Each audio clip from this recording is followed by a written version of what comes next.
আসসালামু আলাইকুম। আজ জিএসটি অ্যাডমিশনের জন্য দ্বিতীয় পত্রের সপ্তম অধ্যায়ে বিপরীত ত্রিকোণমিতিক ফাংশন এবং ত্রিকোণমিতিক সমীকরণের ইম্পর্টেন্ট টপিকগুলো জানাবো। তো এক্ষেত্রে প্রথম টাইপ স্ক্রিনে দেখা যাচ্ছে, এটি হলো মান সংক্রান্ত। এটি মোটামুটি ইম্পর্টেন্ট বলা যায়, যেহেতু ক্যালকুলেটর ছাড়া মান সংক্রান্ত জিনিস এবং ক্যালকুলেটর ব্যবহার ব্যতীত তো এগুলো আসে, তো এটিকে 3 স্টার দেওয়া যায়। তো দ্বিতীয় টাইপ হলো বিপরীত ত্রিকোণমিতিক সমীকরণের প্রমাণ সংক্রান্ত। এটিও আসে, তো আপনারা বইয়ের যে প্রমাণ আছে সেগুলো পরীক্ষার আগে এক নজরে একটু দেখে নেবেন, তাহলে সহজ হয়ে যাবে। এটি মোটামুটি ইম্পর্ট্যান্ট বলা যায়। এবং টাইপ 3 বিপরীত ত্রিকোণমিতিক সমীকরণের সমাধান সংক্রান্ত, এটি থেকে একটি আসবেই।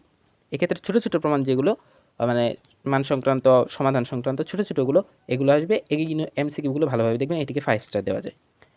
তারপর type 4 a cos theta plus b sine theta সমান সি আকারের ত্রিকোণমিতিক সমীকরণ। এটি যেহেতু আগেরটির সঙ্গে হয়ে যায়, তো একই বলা যায়। তো টাইপ 5 বর্গ সূত্রের প্রয়োগ সংক্রান্ত, এটি থেকে মোটামুটি আসে, তো এক্ষেত্রে সবসময় অপশন টেস্টগুলো করবেন। তারপর টাইপ 6 কট ট্যান এবং সেক কসেক বিশিষ্ট ত্রিকোণমিতিক সংক্রান্ত সমাধান, এটি কম আসে, তো লেস ইম্পর্টেন্ট। এবং type 7 sine theta cos theta ইত্যাদি ত্রিকোণমিতিক অনুপাত যোগ করা থাকলে এটি মোটামুটি বলা যায়, তো পড়ে নেওয়া ভালো আর কি।